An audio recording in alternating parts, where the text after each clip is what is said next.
Hello, everyone. So, fun story before we get into the news today.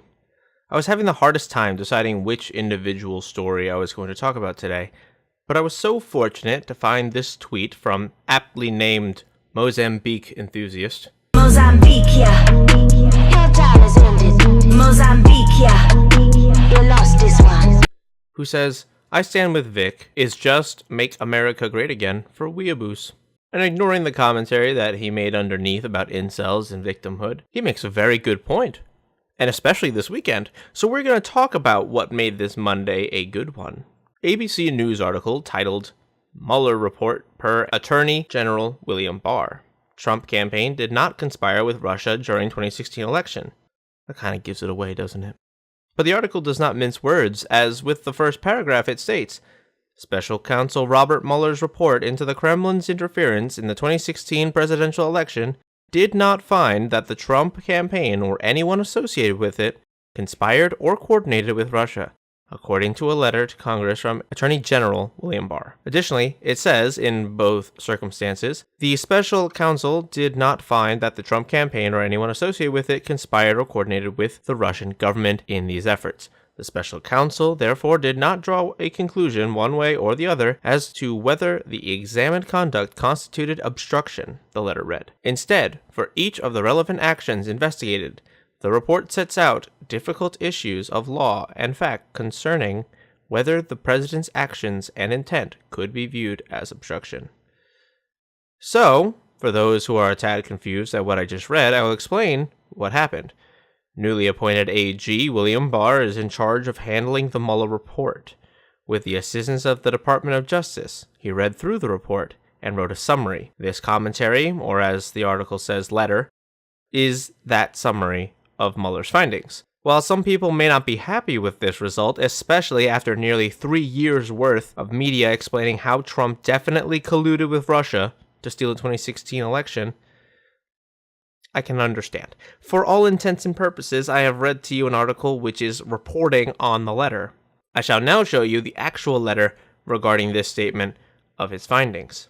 In making this determination, we noted that the special counsel recognized that the evidence does not establish that the president was involved in an underlying crime related to Russian election interference, and that, while not determinative, the absence of such evidence bears upon the president's intent with respect to obstruction. Basically, AG William Barr said that after all the investigation, they could not find any evidence to prove collusion. And while that doesn't mean it doesn't exist, they cannot recommend any indictments on non-existent evidence. Some people are upset at this because he says it's not determinative. Well, kinda, yes and no. We believe in a system of innocent until proven guilty. The reason for that is because one cannot prove a negative. You cannot find evidence of something that does not exist. And therefore, the best way to then try someone in a fair court system requires the prosecutor to substantiate an accusation with evidence to prove beyond a shadow of a doubt that the crime was committed by the defendant. So TLDR, based on the lack of evidence, Trump did nothing wrong.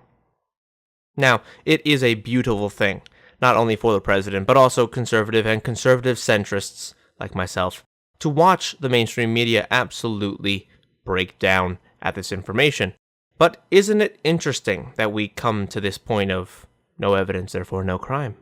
It is a very contentious topic in the world we live in, with Listen and Believe and Me Too, which is how we now turn our attention to the Vic Mignogna and con news.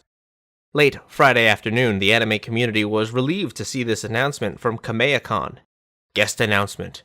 Please welcome Broly, aka Vic Mignogna, to Kamea-Con 2019. And the land rejoiced and was wondering, is it true?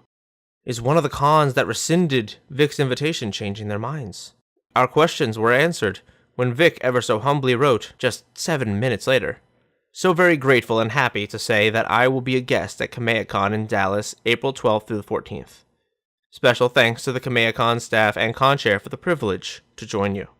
Let's have a great show full of positivity and celebration of Dragon Ball with all the great attendees, which is, in my opinion, a very humble and professional response in light of all the things that have been happening around this scene. It has gotten quite brutal, to say the least. Like before, there are some who are not happy with this information. Some VAs and artists are now pulling out from the con, like Monica Rial and Josh Grell, who ironically voiced Issei from High School DxD, which, that's a strange observation. But anyway, the con will surely lose money from certain individuals, but the hope is that now fans will flood that void and fix that deficit in honor of them holding up ethics in the light of these accusations, which have no credibility.